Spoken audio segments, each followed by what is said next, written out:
up until I graduated college, which was 1972, I hadn't really had a face-to-face with devotees until I got my first book, which was right after I graduated college. I was a percussionist for a folk singer, a fairly well-known New York City folk singer, and whenever he did a concert, I would go and be his percussionist.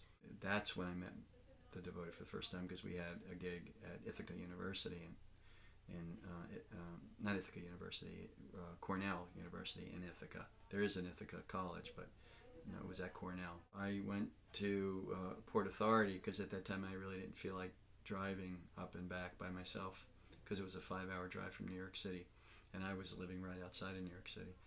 So I had to go to Port Authority, and I was waiting in line to get on the bus, and Mahar came up to me with a pamphlet, A Reservoir of Pleasure, and I gave her like 88 cents, I think, the change that I had. And then that was the first real face-to-face I had with a live devotee, living, breathing devotee, and then also with Vani, Srila Prabhupada, because his picture, Krishna's picture, was on the front, and Srila Prabhupada's picture was on the back. So then things started to come together a little bit. Oh, this guru, because I knew about spiritual teachers and gurus and that type of thing.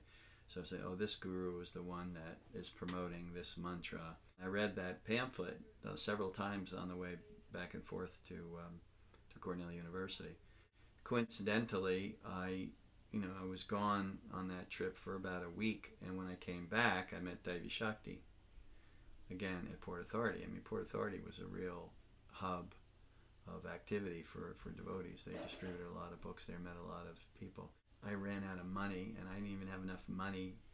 I had a round-trip bus ticket from Ithaca and back, but in New York City, I had to get home, and I had to take a bus, and I had no money to get home. I don't know how it worked out or whatever, because I usually got paid, like 2 weeks later for the gig. I was like sitting there thinking, what am I going to do? So I called up one of my friends, and I asked him if he would pick me up.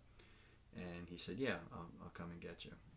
So I had to wait about a half hour for him to get there, half hour, 45 minutes. And I was just kind of sitting on my suitcase, and Devi Shakti came up to me. And I was sitting on my suitcase, so I was elevated, and she sat right at my feet. And she just looked up to me. Devi Shakti is very small and petite, and she has big eyes. And she just looked up at me, and she said, she handed me, I forget exactly what she said, but she handed me the Bhagavad Gita.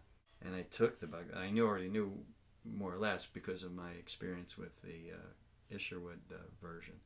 But this Gita was, beautiful. It was beautifully designed, and it was a hardbound. It was substantial, and I was just like awestruck. And she gave me a little bit of a intro into Bhagavad Gita. And I told her, I said, I've read Bhagavad Gita. She said, oh, have you read my guru's Bhagavad Gita? And I said, no, I've never seen this version of it. So she said, oh, you must take this. She said it has his purports, and it's really filled with spiritual realizations. And I said, wow, great. And then she asked me for a donation. I said, so I handed her the book back. I said, look, this is a wonderful book, but in all honesty, I'm sitting here because I have no money, and I'm waiting for a ride. I said I was to take a bus back to Jersey, but I had no money. So I said, I can understand you wanting money for this book. And I gave it back to her. And she said, well, if I gave you this book, would you read it? And I said, oh, I certainly would read it. So she said, I don't normally do this, but I'm going to give you this book. And I said, well, great, thank you. And she gave me the Bhagavad Gita.